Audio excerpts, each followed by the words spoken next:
దేవునికి స్తోత్రము. కూడి వచ్చిన వారందరికీ ప్రభు అయిన యేసు నామములో నా నిండు వందనాలు తెలియజేస్తున్నాను. ఈ రోజున హైదరాబాద్ ఫెలోషిప్తో పాటు సిలోన్ ప్రేయర్ హౌస్ యొక్క ఆధ్వర్యంలో ఉన్నటువంటి హైదరాబాద్ ఫెలోషిప్తో పాటు వరంగల్లో ఉన్నటువంటి దేవుని బిడ్డలకందరికీ మరి దేవుని నామంలో అందరికీ వందనాలు. మీకు శుభము కలుగును గాక. ఆమేన్. రండి, దైవానుగ్రహం పొందుకుందాం. కీర్తన 36 కీర్తన 10వ వచనం. కీర్తన 36. నిన్ను ఎరిగిన వారి ఎడల నీ కృపను యథార్థ హృదయుల ఎడల నీ నీతిని ఎడతెగక నిలుపము. ఈ వాక్యం మన వినికిలో దేవుడు ఆశీర్వదించునుగాక. చిన్న ప్రార్థన చేద్దామా? అందరూ సౌలభ్యంగా ఉన్నవాళ్ళు మోకరించండి. అవకాశంగా అంటే ఇబ్బందిగా ఉన్నవారు మామూలుగా మీకు సౌలభ్యాన్ని బట్టి దేవుని భక్తి విధేయత ఆయన పట్ల ఉన్న మరి నిష్ఠ తెలియజేసే విధంగా ప్రార్థనకి ఏకీభవిద్దాం. మికిలిగా ప్రేమిస్తున్న మా పరలోకమందున్న మా తండ్రి, నీకు వందనాలప్ప. ఇదిగో ప్రభు, ఈ ఉదయకాలంలో మనందరినీ ప్రేమించి సమకూర్చలకే వందనాలు. ముఖ్యంగా ప్రభు సిలోన్ ప్రేయర్ హౌస్ యొక్క ఫెలోషిప్ను ప్రేమించి గత గురువారం, శుక్రవారం, శనివారం ఉపవాస ప్రార్థనలో తండ్రి అయా స్థానికంగా ప్రభా ఇంటర్నెట్ ద్వారా తండ్రి ప్రభా అయా జగిత్యాల్లో, వరంగల్లో, హైదరాబాద్లో ఇంకెక్కడెక్కడ ప్రభు స్తోత్రం తండ్రి అయా మంచిర్యాలలో కూడా తండ్రి అక్కడి నుంచి కూడా ప్రభు స్తోత్రం తండ్రి డ్యూటీ చేసుకుంటూ ప్రభు స్థానికంగా అయా ప్రభు స్తోత్రం తండ్రి అప్ప నీ కృప ద్వారా ఉపవాస ప్రార్థనలు గడిపే అవకాశము అయా ప్రత్యక్షంగా పరోక్షంగా నీతో అనుబంధంగా ఉండేటకు కనెక్ట్ అయ్యి ప్రభు నేను సేవించే భాగ్యమును మాకు అనుగ్రహించలేకే వందనా. కుటుంబ సమేతంగా ప్రభు కుటుంబ సభ్యులతో కలిసి ప్రభు పిల్లలతో కలిసి నేను సేవించే భాగ్యమును గొప్పగా ప్రభు ప్రతిదినం ఒక నూతన శక్తి బలమును నీ వాగ్దానం చేత నీ జీవమైన వాక్యం చేత ప్రభావములను సంధిస్తూ బలపరుస్తూ ధైర్యపరుస్తూ ప్రభు స్తోత్రం తండ్రి మా జీవితంలో విడుదలకరంగా ప్రభా 3 రోజుల్లో అద్భుతంగా ప్రభా జరిగించలేకే వందనాలు. అదే స్ఫూర్తిగా ప్రభా ఈ ఆదివారమున మళ్ళీ ప్రభా నడిపించలేకే వందనాలు. అందులో అయితే ప్రభా ఉపవాస ప్రార్థనలో అయితే ప్రభా శక్తిని మాకు బలమును మాకు జీవంను అనుగ్రహించలేకే వందనాలు. నీ మాటలో నీ ఆలోచనలో నీ ప్రణాళికబద్ధంగా మేము స్థిరపరచబడే విధంగా మమ్మల్ని ఆయత్తపరిచినావా అని మమ్మల్ని సిద్ధపరచామని నమ్ముచున్నాం. అయితే ప్రభు ఈ ఆదివారము తండ్రి మమ్మల్ని ప్రభు స్తోత్రం తండ్రి పరిపూర్ణంగా ప్రభు నీ నిబంధనలు స్థిరపరచబడటానికి నడిపించావయ్యా. కనుక ప్రభు నీ కృప ద్వారా మాతో మాట్లాడము. నేను ఎరిగిన వారికి ప్రభు నీ కృప చూపించే దేవుడు తండ్రి యథార్థ హృదయాలకు ప్రభు నీ నీతిని నిలకడగా ప్రభు ఎడతెరపు లేకుండా నిలిపే దేవుడుగా నీ కృప ద్వారా మాతో మాట్లాడిన మాటను బట్టి వందనాలు తండ్రి. పరిశుద్ధాత్మ చేత మాతో మాట్లాడమని ప్రార్థన చేస్తున్నాం. నీ రక్తం ద్వారా ఇదివరకు మనం పరిశుద్ధపరిచే విధంగా సిద్ధపరచమని నమ్ముచున్నాను ప్రభు. అయితే ప్రభు స్తోత్రము తండ్రి నీ వాక్యం ద్వారా గ్రహించి ఎదుగు ప్రభు యథార్థంగా ప్రభు నిజంగా ప్రభు అది సమ్మతించే విధంగా నీ మళ్ళా కార్యక్రమంలో పాలు పొందుటకు సాయం చేయమని ప్రార్థన చేస్తాను. ప్రార్థన వినేందుకు వందనాలు. నీ సేవకుని మరుగుపరుచుకుని అభిషేకం ద్వారా నాతో మా అందరితోనే మాట్లాడమని అయా నీ కృప నిరంతరముడునుగాక. యేసే నామములో అడుగుచున్నాము పరమ తండ్రి. ఆమేన్ ఆమేన్. మంచి కూర్చుందాం. Praise the lord. హల్లెలూయా హల్లెలూయా. ఓకే, కీర్తన 36 కీర్తన యెహోవా సేవకుడైన ప్రధాన గాయకునికి యెహోవా సేవకుడు దావీదు కీర్తన. దావీదు చెబుతున్న మాట. దావీదు మహారాజు ఇజ్రాయెల్లో David the king of David వాళ్ళు గొప్పగా ఆదర్శంగా తీసుకుంటారు. మరి క్రైస్తవ లోకము కూడా క్రైస్తవ భక్తులు కూడా దావీదు లాంటి జీవితము అనగా దావీదు యొక్క ఆత్మీయ జీవితము, ఆయన దేవునితో అనుబంధం కలిగిన జీవితము అందరు మాదిరిగా మరి తీసుకొని దీవించబడతారు. హల్లెలూయా, ప్రైజ్ ది లార్డ్. ఎందుకంటే ఆయన కీర్తనలో ఒక విశ్వాసికి ఉన్నటువంటి అనుభవం ఆయనకు ముందే మనకు ముందే ఆయన అనుభవించి దేవుని మహిమపరిచి దేవుని కృపలో దేవుని కటాక్షలో స్థిరపరచబడ్డాడు. కాబట్టి ఏమంటున్నాడు? తన దావీదు ద్వారా మనతో మాట్లాడుతున్న మాట ఏంటిది? పరిశుద్ధాత్మ ద్వారా, నిన్ను ఎరిగిన వారి ఎడల నీ కృపను, యథార్థ హృదయముల ఎడల నీ నీతిని ఎడతెగక నిలుపుము. హల్లెలూయా, ప్రైజ్ ది లార్డ్. ప్రియ దేవుని బిడ్డలారా, నెక్కుగా మాట్లాడానని అనుకుంటున్నాను. కారణం ఏంటంటే మన 3 రోజులు ఉపవాస ప్రార్థనలో ఉన్న క్రమముగా ఎక్కువ సమయం తీసుకోననే భావనగా ఉన్నాను. కారణము, మీరు పరిశుద్ధంగా మరి దేవుని సన్నిధిలో 3 సార్లు ఒక్కొక్క రోజు 3 సెక్షన్లో దేవుని కృపలో గడిపారని. సహవాసంగా మార్నింగ్ సెక్షన్, వ్యక్తిగతంగా ఫ్యామిలీ ప్రేయర్గా 2వ సెక్షన్, 3వ సెక్షన్ మళ్ళీ విజ్ఞాపన ప్రార్థనలుగా మనము చేసే అనుగ్రహం దేవుడు అనుగ్రహించాడు. కాబట్టి ఈరోజు అంతగా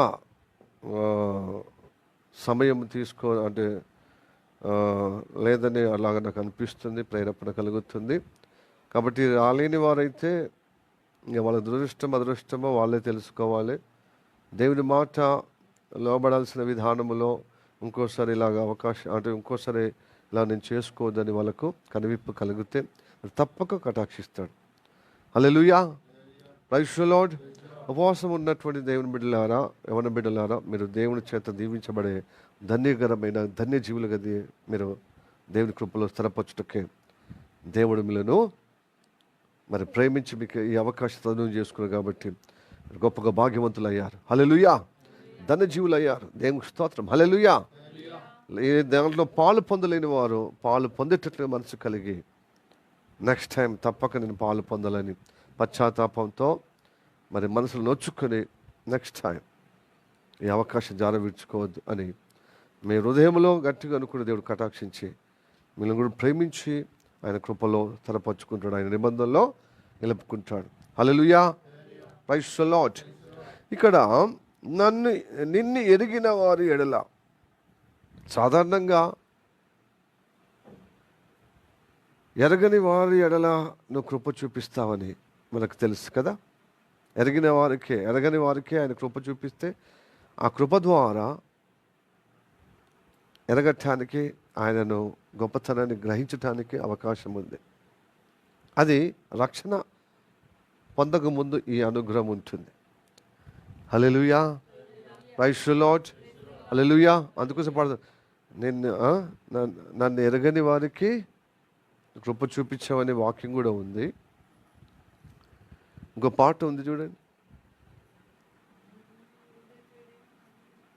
హల్లెలూయా. ఎరగని రీతిగా నన్ను దర్శించే నీ కృప. ఎరగని వారికి దేవుడు దర్శించాడు తన కృప. ఆ కృపను పట్టుకొని ఎరిగే విధంగా ఉన్నారనుకో, నువ్వు ఎడతెరపు లేకుండా అట్లనే దేవుని నామని ఎరిగిన విధంగా ఉంటే ఆ కృప తొలగిపోదు నీ మీద. హల్లెలూయా చెప్పండి. అలా ఎరగని రీతిగా దేవుని కృప దర్శించబడ్డది నీ జీవితంలో. ఆయన గొప్ప మహిమను చూసినప్పుడు, ఆయన గొప్ప అనుగ్రహము అనగా రక్షణ పొందుకున్నప్పుడు, మరి ఆ రక్షణలో నువ్వు అపేక్ష కలిగి ఇంకా ఆయన ఎదిగే విధంగా ఆయనతో అనుబంధము కలిగి ఉన్న కొలది నీ మీద సమృద్ధిగా తన కృపా బాహుల్యతను అనుగ్రహిస్తాడు. హల్లెలూయా చెప్పండి. హల్లెలూయా, ప్రైజ్ ది లార్డ్. హల్లెలూయా. ఆయన ఎరిగిన వారికి సహాయం చేస్తాడా?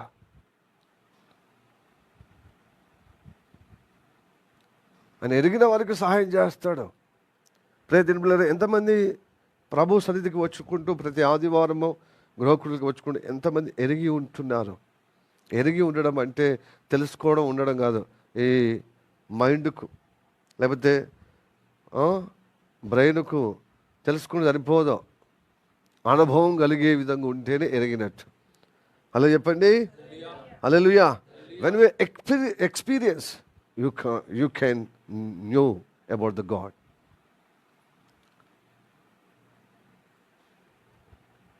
until unless you are not experienced, you couldn't able. No, అంటే నీకు తెలియదు, కేవలం మాట పరంగానే తెలుసుకుంటున్నావు, దానివల్ల ఏముండదు. అందుకోసమే నువ్వు ఎక్స్పీరియన్స్గా తెలుసుకున్నప్పుడు నీకు కటాక్షిస్తుంది దేవుడు. హల్లెలూయా, హల్లెలూయా, ప్రైజ్ ది లార్డ్. మనం ఎక్స్పీరియన్స్ చేయాలి దేవుని యొక్క నడిపింపులో. దేవుని మాట విని ఆ మాట ప్రకారంగా నువ్వు అనుభవించినప్పుడు ఆయన ఎరిగినట్టు. అందుకోసమే నన్ను ఎరిగిన వాడిని నేను ఘనపరిచేదన్నా. హల్లెలూయా, ప్రైజ్ ది లార్డ్. కీర్తన 91 కదా, కీర్తన 91:14 2వ వచనము. అని ప్రేమించిన వాడిని నేను తప్పించేదని అంటాడు. 2వ వాక్యం ఏమున్నది, 2వ లైను, అతడు నా నామాన్ని ఎరిగినవాడు గనక. అది ఎరిగినావు కాబట్టి ఉపవాసం ప్రార్థనకు వచ్చు, ఎరిగిన కాబట్టి గృహకూడకు వస్తున్నాం, ఎరిగిన కాబట్టి దేవుని పట్ల భయభక్తులు కలిగి ఉన్నాం, ఎరిగిన కాబట్టి ఆదివారం వస్తున్నాం, ఎరిగిన కాబట్టి అబద్ధం ఆడితే దేవుడు నన్ను మందలిస్తాడు, ఆయన సహించాడు. అబద్ధానికి జనకుడు సాతాను కదా, వాని శిబిరంలో పోతాను. నా దేవుడు నాకు ప్రాణం పెట్టి యేసయ్య, ఆయన సత్యమే పలికేయటానికి ఉండదు, సత్యంలోనే నేను ఉండాలి, ఆయన మాట సత్యం. ఎస్, ఆయన దురాశలకు వాడు స్వభావం ఎదిగే ప్రవర్తిస్తాడు. ఆ దురాశలు నేను కొనిపోబడద్దు, నేను ప్రభువు యొక్క ఆశలో నేను జీవించాలి. హల్లెలూయా, ప్రైజ్ ది లార్డ్. ఆయన చిత్తానుసారంగా నేను బ్రతికే విధంగా ఉండాలి. కాబట్టి ఇలాంటి మనసు కలిగిన వారికి కృప చూపిస్తాడు యేసు ప్రభు. అలాంటి కృప దావీదుకి ఇచ్చాడు. అప్పుడు యేసు ప్రభు లేడు కదంటే యెహోదూతగా ఉన్నాడు అనమాట. అందుకని నా హృదయానుసారుడు అయిన దావీదా, దేవుని మాటలు విన్న కొద్దీ దేవుని కోరిక నీకు వచ్చేస్తుంది. దేవుని మాటలు విన్న కొద్దీ దేవుని ఇష్టం మన ఇష్టంగా మారిపోతుంది. హల్లెలూయా, అప్పుడు సంతోషిస్తాడనమాట. దేవుని ఇష్టం నీ ఇష్టంగా, దేవుని చిత్తము నా పట్ల ఉన్న దేవుని చిత్తం నా చిత్తం అని నువ్వు ఓన్ చేసుకొని ఆయన వెంబడించినప్పుడు నువ్వు ఆయన ఎరిగిన వాడిగా ఉంటావు. హల్లెలూయా, ప్రైజ్ ది లార్డ్. అయితే ఇలా క్రమములో నడిచినప్పుడు శరీరధారిగా ఉన్నావు కదా, అప్పుడు శరీర ఆలోచనలు, మాటలు, క్రియలు నీకు తెలియకుండానే నేను ఎరిగి పడిపోతున్నాయ్యా. తను నన్ను క్షమించువని నీ హృదయంలో పశ్చాత్తాపం ఉంటే నా విమోచకుడు నేను ఎరుగుదును, కానీ నేను ఇలాగ అయిపోయాను నువ్వు అనుకుంటే, నొచ్చుకుంటే ఇలా ఉండకూడదు కదా. నేను దేవుని మాటను, దేవుని యొక్క వ్యక్తిత్వం ఎరుగుదును, ఆయన నడిపింపును ఎరుగుదును. అయ్యో ఇది తగదే అని నీ మనస్సాక్షితో భారం కలిగినప్పుడు, అపరాధ భావం కలిగినప్పుడు నిన్ను కృప చూపించి కాపాడుతాడు. ఇది హల్లెలూయా, జబర్దస్త్. మరి ఆయన కాకపోతే ఎవరు? మరి నాకు అంతే వస్తుంది, నాకు అంతే తెలుస్తుంది, నాకు అంతే నడవాలి, మరి ఎందుకు ఇలా చేసింది అని నీ తెర్ర అంటే అడ్డగోలుగా మాట్లాడడం, ఉల్టా పల్టా మాట్లాడడం, మనస్సాక్షి లేకుండా మాట్లాడడం, మూర్ఖంగా మాట్లాడడం, వాళ్ళకు దేవుడు కృప చూపెట్టాడు. హల్లెలూయా. కారణాలు సక్కులు చెప్పేవారి కృప. అవును కానీ నిజంగా ఉపవాస ప్రాంతం పాలు పొందలేదు కదా, నిజంగా నాకు అవకాశం, నేను వేరే పనులు పెట్టుకుని అనవసరంగా నేను ఆయన సమయాన్ని నేను పోగొట్టుకున్నాను కదా. నువ్వు నొచ్చుకుంటే దేవుడు సహాయం చేస్తాడు. హల్లెలూయా. యోబుకు ఒళ్ళంతా శోధనకరంగా అయిపోయిన తన యొక్క స్నేహితులను తను విసికించిన, నువ్వు తప్పు చేసేప్పటికీ ఇలా అయిందని, నన్ను మీరు చెప్పింది సబబుగానే అనిపిస్తుంది మీ దృష్టికి, కానీ మీ అందరికంటే నాకు తెలుసు నా విమోచకుడు సజీవుడు. క్యాలెండర్ మీద ఉంది, నా విమోచకుడు సజీవుడు అని యోబు 19వ అధ్యాయము 25వ వచనం కనబడుతుంది. చదవండి.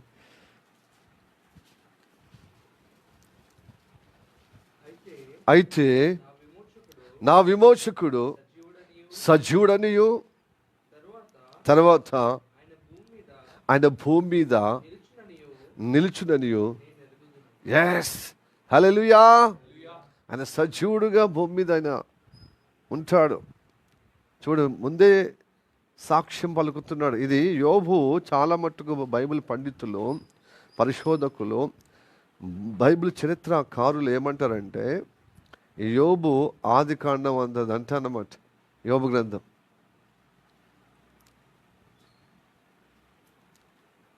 అబ్రహాముకు ముందున్న వ్యక్తిగా చెప్తారు. రక్షకుని గురించి ముందే చెప్తున్నా చూడు, నా విమోచకుడు సజీవుడు, ఆయన తర్వాత భూమి మీద ఆయన ఉంటాడు అని నేను ఎరుగుదును అంటున్నాడు. హల్లెలూయా, ప్రైజ్ ది లార్డ్. మనము చెప్పగలుగుతామా? ఇప్పుడు యేసయ్య రాకడ కనబడతలేదు, కానీ రాకడ గురించి తెలుసుకుంటున్నాం. నువ్వు విశ్వాసం చెప్పగలుగుతావా? ఎరుగుతావా? ఆయన వాక్యం సత్యమని, అది స్థిరమైనది అనేది, అది ఘనమైనదని నువ్వు ఎరిగితే నిజంగా నేను పరలోకానికి నేను ఎత్తబడే విధంగా ఉంటాను, నేను దేవుని సన్నిధిలో నేను ఉంటాను అని చెప్పగలుగుతారండి. బాధల్లో ఉన్నప్పుడు, కష్టాల్లో ఉన్నప్పుడు అది ఎరగడం అన్నమాట. కన్ఫామ్గా, ఖచ్చితంగా. ఏమో మరి నేను భక్తి చేశాను, మంచిగా చేస్తాడని, కానీ నాకు అనారోగ్యం వచ్చింది, ఇబ్బందులు వచ్చినాయి, నా మొత్తము నా ఆస్తిపాస్తులు పోయినాయి, నా పిల్ల పాపలు అందరూ చచ్చిపోయారు. ఏమో ఇవి చూస్తే నాకు ఇబ్బంది అనిపిస్తుంది. అసలు నేను కర్మానికనే నమ్ముకుంటే మొత్తం ఉన్నదంతా పోయింది. యేసయ్య నమ్మనప్పుడే మంచిగుండే, నమ్మినప్పుడు అంతా పోయింది. భౌతిక ఈవులు, కష్టాలు, ఇబ్బందులు, కడుపులు కూడా శోధన గురైపోయారు, అంటే మృత్యు అయిపోయారు, చనిపోయారు. కనీసం నేనన్నా నెమ్మది ఉన్నానా? లేను. అంతటి కురుపులతో, అంత వేదనతో చెప్తున్న మాట విశ్వాసం, అది ఎరగడం అన్నమాట. నువ్వు కష్టాల్లో ఉన్నా, నువ్వు మనం మంచిగా ఆరోగ్యంగా ఉన్నప్పుడు ఎరిగినది నువ్వు కష్టాలు ఉన్నప్పుడు ఎరగలేకుండా పోతుందండి? తారుమారైతుందా? నువ్వు యేసయ్యను మంచిగా ఆరోగ్యంగా ఉన్నప్పుడు, నమ్ముకున్నప్పుడు, యేసయ్య రెండో రాకడ రాబోతున్నాడు, ఈ లోకమంతా దుష్ట సంఘర్షణలో గొప్ప మరణహోమము, ప్రళయాలు, మరి ఘోరంగా యుద్ధాలు, కరువులు, ఘోరమైన ప్రకృతి వైఫల్యాలు, అంటే ప్రళయాలు వస్తాయి. ఇటు మానవ మతాల పేరిట, కులాల పేరిట, రాజ్యాల పేరిట జనం మీదకి జనం ఇలా లేస్తే యుద్ధాలు మొత్తం, కరువు కాటకాలు ఇలా వస్తాయి రాకడ సమయంలో. ఫస్ట్ భ్రష్టత్వం సంభవించిన తర్వాతనే ఆయన రాకడ వస్తుంది అని ఎరిగి అప్పుడు ఆ రాకులను ఎత్తబడతాను, నేను దేవుని ఇంట్లో ఉంటానని నువ్వు మంచిగా ఉన్నప్పుడు విన్నావు. రోజులు గడిచిన కొద్దీ నువ్వు విన్నటువంటి నువ్వు ఎరిగినటువంటి ఆ వాక్యము ప్రారంభంలో మంచిగానే నడిచావు, మంచిగానే అనుకున్నట్టుగా జరిగింది, అంత బాగానే ఉంది, బాగున్నప్పుడు నువ్వు చెప్తావు. కానీ కష్టకాలంలో నువ్వు విన్నది, గ్రహించింది అది పోతుందా?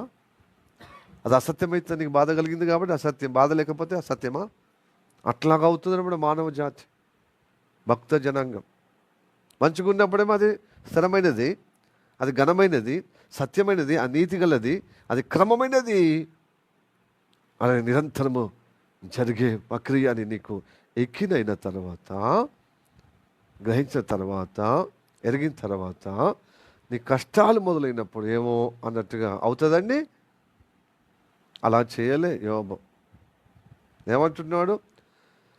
నా విమోచకుడు సజీవుడు, ఆయన భూమి మీద నిలుచుని అని ఎరుగుదును అంటున్నాడు. ఎంత కన్ఫామ్ మాట. అందుకోసం యోబు గొప్పవాడు, ఆయన ఊరికే కాలే. హల్లెలూయా, ప్రైజ్ ది లార్డ్, హల్లెలూయా. కొంచెం కష్టం రాగానే యోబుతో పోల్చుకుంటూ యోబు అంత కష్టాలు పడుతున్నారు. అది లోబడడం ఉండదు, అనుసరించడం ఉండదు, నిష్ట ఉండదు, క్రమం ఉండదు, అంతగా దేవుణ్ణి సేవించే అనుభవం ఉండదు.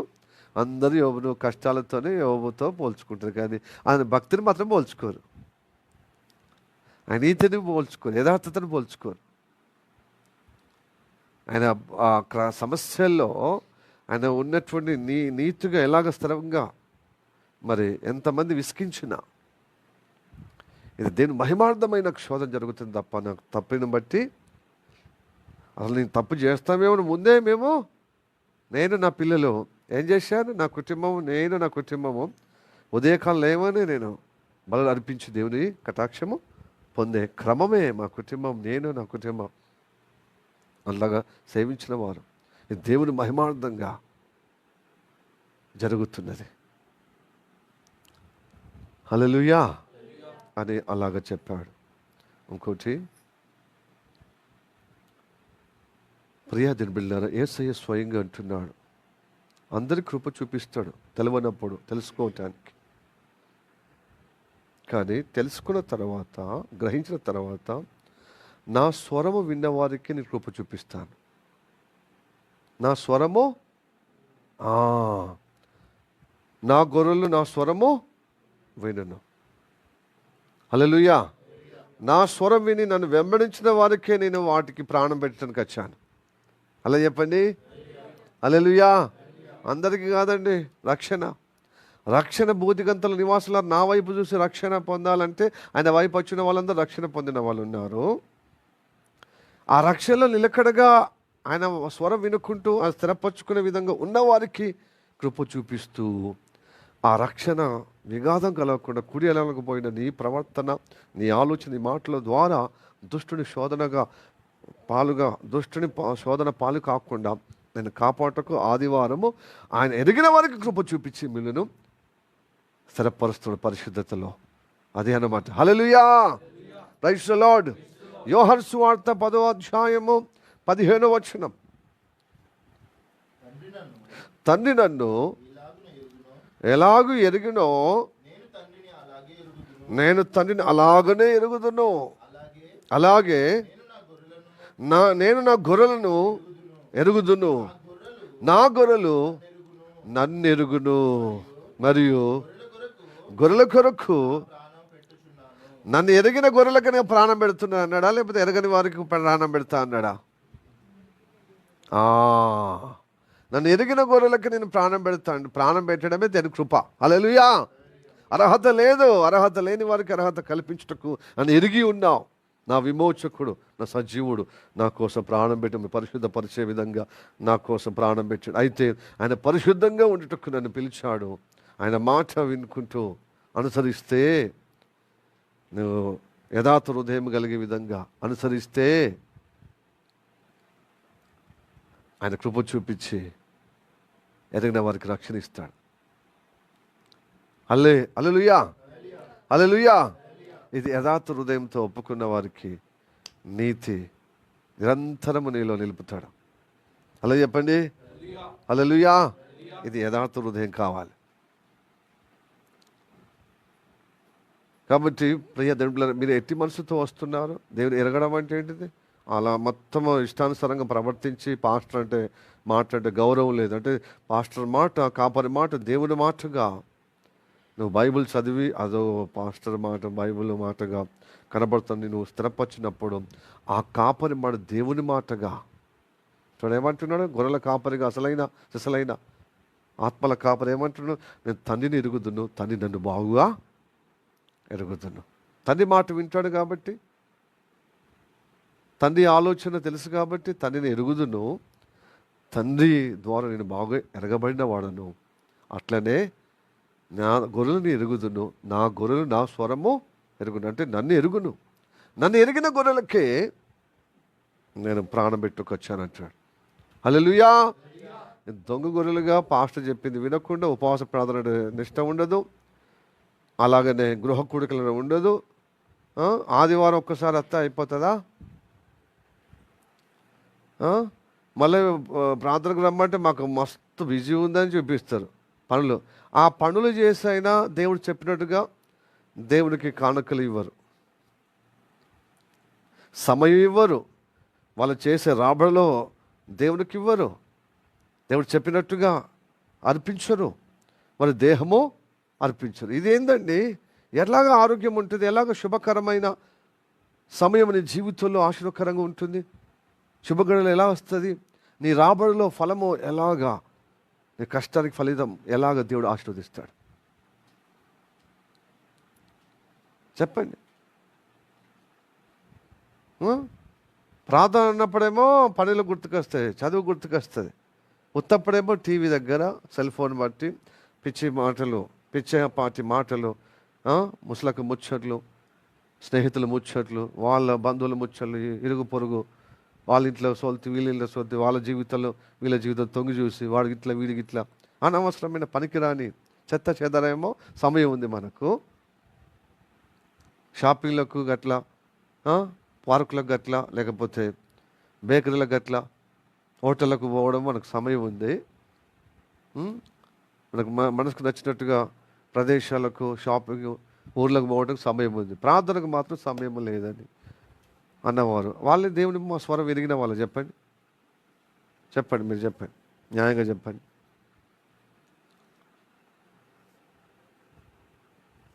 దేవుడు నీకు ప్రాణం పెట్టిన విమోచకుడు కదా, సజీవుడు కదా.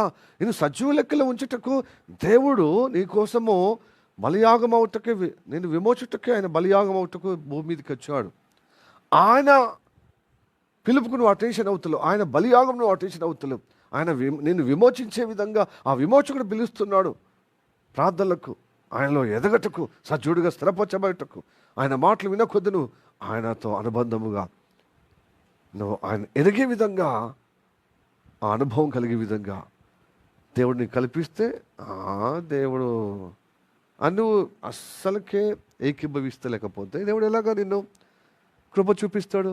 ఆయన నీ కోసము ప్రాణం పెట్టే నిన్ను పరిశుద్ధపరచుటకు ఎలాగ విమోచిస్తాడు నిన్ను ఆ దుష్టత్వం నుంచి, దుర్మార్గత్వం నుంచి, ఈ శరీర కార్యాల నుండి, మరణ కార్యం నుండి.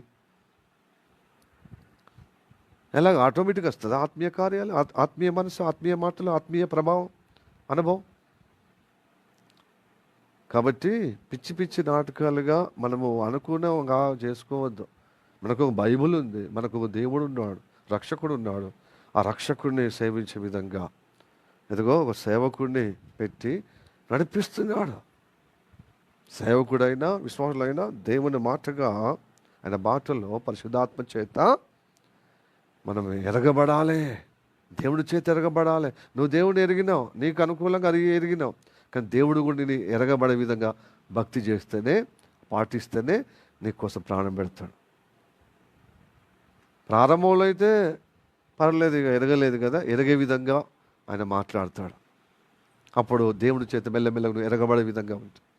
ప్రార్థనలకు అటెండ్ అయితే, ఉపవాస ప్రార్థనలకు అటెండ్ అయితే, సావాసముగా ఉంటే, ఆయన మాటల్లో నువ్వు నిలకడగా ఉండటానికి అపేక్ష కలిగి, సమర్పణ కలిగితే దేవుడి చేత ఎరగబడతాం. అలాంటి వారి కొరకే అశుద్ధంలో, అపవిత్రలో, దుష్టలోకంలో పడిపోకుండా నేను కాపాడుతున్నాను. ప్రతి ఆదివారాన్ని పరిశుద్ధపరుస్తాడు ఇంత జీవానికి సజీవుడిగా స్థిరపరచబడటానికి.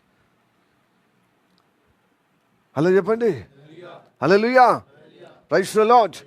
కాబట్టి అలాగా ఉండాలి, ఇలాంటి యథార్థ హృదయం ఉండాలండి. అందుకోసం దేవుడు లోకమంతటికి అదృష్టి చూస్తున్నట్ట.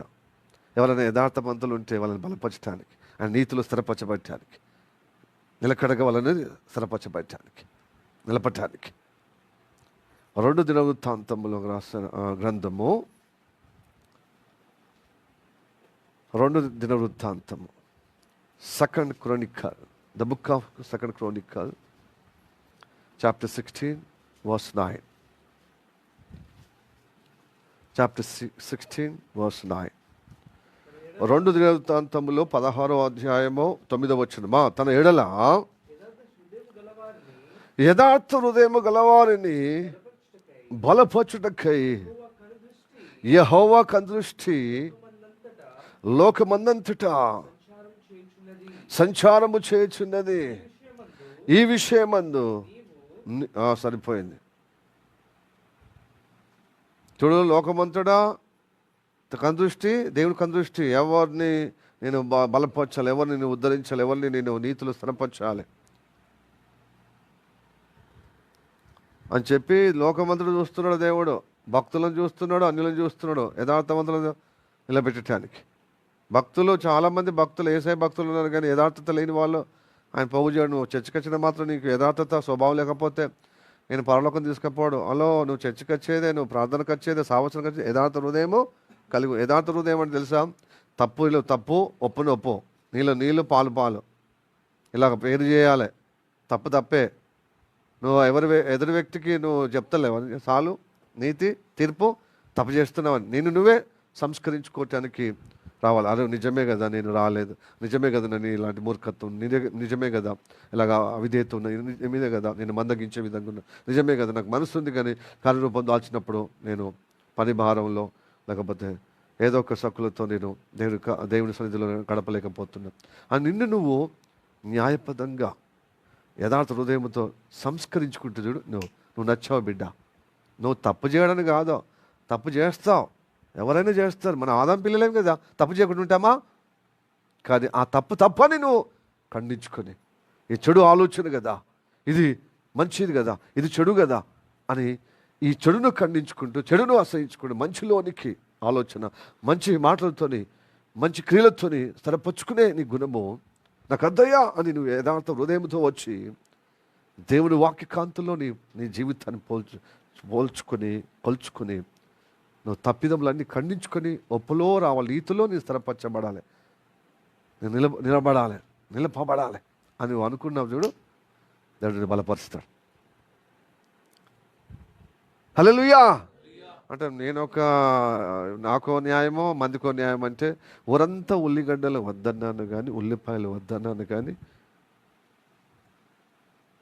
కరీంనగర్లో ఉల్లిగడ్డలు అనేవాళ్ళు, వెల్లిపాయలు అనేవాళ్ళు. ఇక్కడ హైదరాబాద్లో వెల్లుల్లి అంటారు. ఏమంటారు?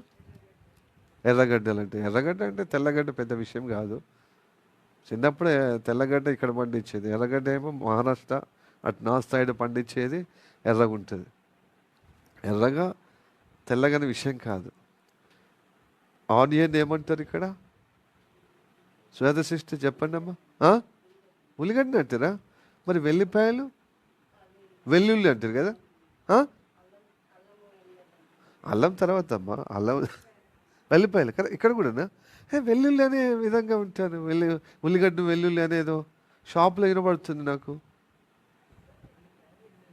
సరే, మొత్తానికైతే అంటే ఇక్కడ హైదరాబాద్లో ఆంధ్ర సహోదరులు, తెలంగాణ అంతా మిక్సింగ్ ఉంటారు. అంటే వీళ్ళే కాకుండా వేరే వేరే రాష్ట్రాల నుంచి కూడా వచ్చేవాళ్ళు. కానీ మన తెలుగు వాళ్ళం కాబట్టి ఈ ఆంధ్ర, తెలంగాణ మొత్తం హైదరాబాద్లో ఎక్కువగా, ఆంధ్రనే ఎక్కువ ఉన్నారు కదా. ఆ ప్రభావాన్ని బట్టి కొంచెం పదాలు చేంజ్ ఉంటాయి కదా, అలా చెప్తున్నాను. సరే, ఉల్లిగడ్డ, వెల్లిపాయలు ఊరంతా ఉల్లిగడ్డ వద్దన్నాను, నాకు వద్దన్నానా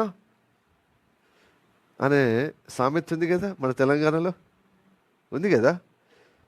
ఈ బాపతిలాగా అందరికీ న్యాయమైన సాలు చెప్తాం, కానీ మన దాకా వచ్చిన తర్వాత ఒకటి పోతుంది. ఏం పోతుంది? ఇతరులను గొలిచే విధంగా మనం గొలుచుకోం. మన నుంచిలే రావాలంట తీర్పు. మనమే సరి చేసుకుంటూ ఇతరులు సరి చేయాలి.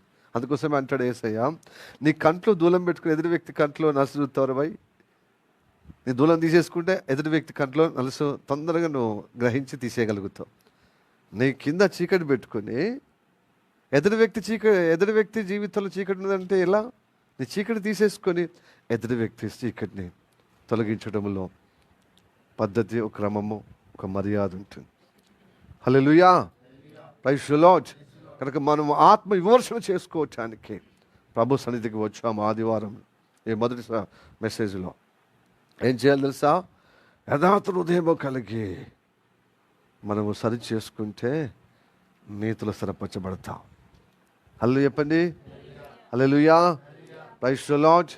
ఎందుకంటే నీ తప్పిదములను సరి చేసుకుంటే, ఖండించుకుంటే, ఆ తీసుకుపోయి దేవుడు ఏం చేస్తాడు? తన మీద వేసుకొని నీకు నీతి ఇస్తాడు. ఎందుకంటే యేసయ్య బలియాగమును నా కోసమే ప్రాణం పెట్టిన అని నువ్వు ఒప్పుకున్నప్పుడు, విశ్వసించినప్పుడు నీకేం కలుగుతుంది? నీతి కలుగుతుంది. నా నీతికి ఆధారమైన దేవ అంటావు. ఓకే, యథార్థ హృదయాలకు మూలవాక్యం ఉన్నది. యథార్థ హృదయాల ఎడల నీ నీతిని ఎడతెగక నిలుపుము. హల్లెలూయా. నీతి నీకు. Somebody should pay the penalty behalf of you, because of you he died on the cross, behalf of you. నీకు బదులుగా ఆయన చనిపోయి తిరిగి లేచింది. ఈ pay the penalty for the sin, the sake of sin, for the sake of your obedience, disobedience. అవిధేయతను వల్ల వచ్చు జీతం పాపం కదండి, అంటే ఫలము పాపం కదా, అది కలగజేస్తే మరణం, నిత్య నాశనం. కాబట్టి అది తొలగించటానికి యేసయ్య నీకు బదులుగా ప్రాణం పెట్టాడు. కాబట్టి నువ్వు ఏదైతే చేస్తున్నావో వాక్యానికి, అంటే దేవుని నడిపింపుకు నీకు ఆశ ఉంది, కానీ శరీరం యొక్క తిండి వల్ల శరీరాన్ని ఏం చేస్తున్నావు, బలపరుస్తున్నావు. కాబట్టి ఏం చేస్తున్నావు, ప్రార్థన ఖర్చుకుంటే రెండు మనసులు ఉంటాయన్నమాట. శరీర మనసు, ఆత్మ మనసు. ఆత్మ మనసు ఉండాలనుకుంటాం, కానీ సమాజం అంతా అంటే శరీర మనసేతో నడుస్తుంది. నీ శరీరం కూడా ఉబలాటం చేస్తుంది. కాబట్టి ఏం చేస్తుంది తెలుసా, చెడు ఆలోచన, చెడు మాటలు, చెడు క్రియలు నీకు దొల్లుతుంటాయి. నువ్వు దేవుని సన్నిధికి వచ్చిన తర్వాత వ్యక్తిగతంగానే నువ్వు సరి చేసుకోవాలి, కానీ దేవుని సన్నిధికి వచ్చినప్పుడు దేనికి దానికి వేరుపరుచుకొని నువ్వు చెడును ఖండించుకుని మంచిది ఆస్వాదించే విధంగా, స్థిరపరచుకునే విధంగా నువ్వు ఆశ కలిగి ఉంటావు. చూడు, నువ్వు నచ్చావు బిడ్డ అని చెప్పి ఆ దుష్టత్వం తన మీద వేసుకొని, ఆ శిలువ మీద వేసుకొని, దానికోసమే నేను ప్రాణం పెట్టాను. కాబట్టి ఆయన ద్వారా నీకు నీతి ఇస్తాడు. అది నా నీతి, నీ నీతి నిలుపుము. హల్లెలూయా. యథార్థ హృదయాల ఎడల నీ నీతి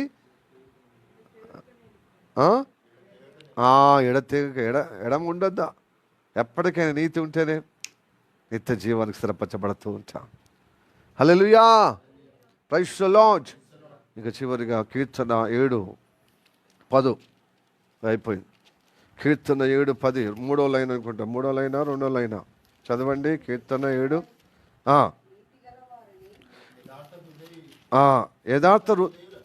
యథార్థ హృదయాలను రక్షించు దేవుడే. హల్లెలూయా. యథార్థ హృదయాలను దేవుడే. నా ఖేడమును, ఎస్, ఖేడమును మోయువాడై ఉన్నాడు. హల్లెలూయా. 3వ లైన్ కదా. ఎస్, ఇప్పుడు శాత సిస్టర్ చదివింది కూడా కరెక్టే. నీతి గల 2వ లైన్ కదా, 10వ వచనం 7వ కీర్తన 10వ వచనం 2వ లైన్. నీతి గల వారిని స్థిరపరచుము, యథార్థ హృదయాలను రక్షించు దేవుడే. హల్లెలూయా. Praise the lord. యథార్థ హృదయాల పట్ల దేవుడు రక్షిస్తాడు. ఆ రక్షణ అనే ఫలితం ఏమి తెలుసా, దేవుడు నీతి నీలో స్థిరపరుస్తాడు.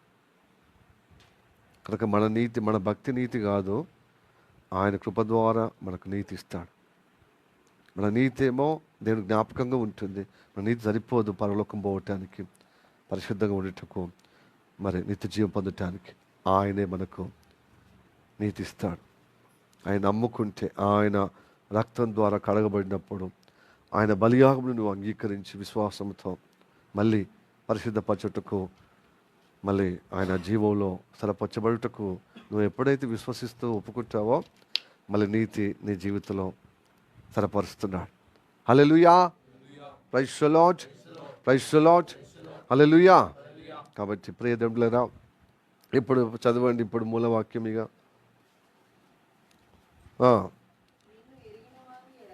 నిన్ను ఎరిగిన వారి ఎడల నీ కృపను,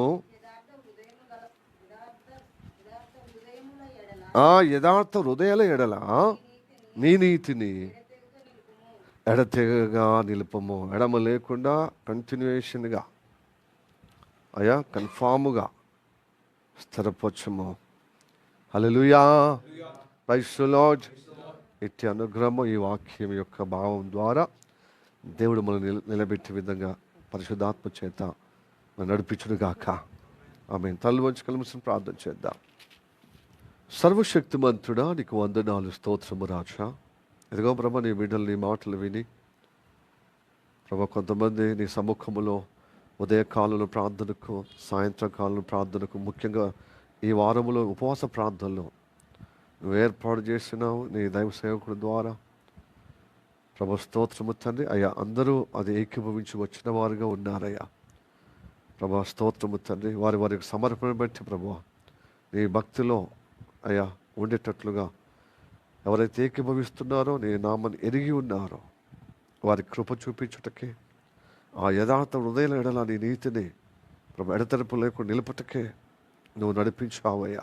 అందుకోసం ఈ వాక్యం ద్వారా మాట్లాడుతున్నావు కాబట్టి ఇది అనుభవంగా ప్రభు నీ స్వరము విని నిజంగా ఎరిగి, అయితే ప్రభు కొన్నిసార్లు ఎరగనట్టుగా ప్రవర్తించిన తత్వం అంతా యథార్థంగా ఖండించుకొని నీ నీతిలో ఉండే విధంగా, నా నీతికి ఆధారమైన దేవాన్ని దావీదు ఏ విధంగా ఉన్నాడో ఆ విధంగా ప్రభా నీ నీతి మాకు అయ్యా ఎడతెరిపి లేకుండా నిలవబడుతుందయ్యా. ప్రభు స్తోత్రము తన నీతి స్థిరపోచ్చమయ్యా నాలో అని ఎంతమంది అయితే ప్రభు కోరుకుంటున్నారో వారందరికీ ప్రసాదించము. ఎందుకంటే నా విమోచకుడు సజీవుడు, నా కోసమే సెలవుల బలియాగమై విమోచించి సజీవుడిగా ఉన్నాడు. ఆయన ద్వారానే నేను ఇదిగో ప్రభు దుష్టత్వం నుంచేలి, అనగా నా అవిధేయత నుంచేలి, నా అశ్రద్ధ నుంచేలి నేను ఇదిగో ప్రభు నువ్వు చెప్పినట్టుగా చేయలేని తత్వం, కానీ దేవుడే గొప్ప దేవుడు నేను ఎరిగి ఉన్నాను.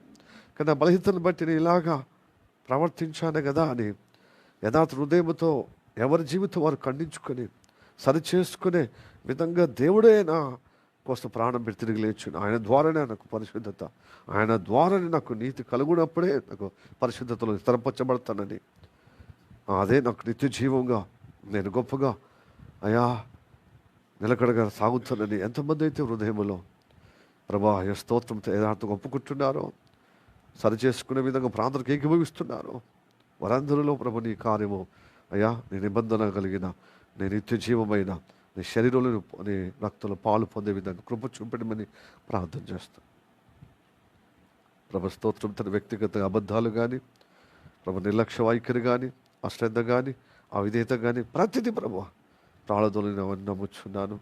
క్షమించే విధంగా వాళ్ళను ప్రభు ప్రాళదోలినవని దుష్టత్వాన్ని తొలగించుటకే ప్రభుత్వ ఉపవాస ప్రార్థన, తద్వారా ఈరోజు ఆదివారమున ఇంకా పరిపూర్ణంగా ప్రభు స్తోత్రంతో సమర్పణతో ప్రభు నీకు అప్పచెప్పుకుంటున్నామయ్యా. నీ బలియాగానికి మా శరీర ప్రాణమాత్మ నీకు అప్పచెప్పుతూ ఈ వాక్యం అంగీకరించి ఈ వాక్య అనుగుణంగా ప్రభు స్పందించిన ప్రతి బిడ్డ ప్రార్థనకు ఏకీభవించిన వారందరిలో ఈ కార్యం జరిగించమని నా ప్రభువైన యేసు నామములో ప్రార్థించి అడుగుచున్నాము ప్రభు తండ్రి.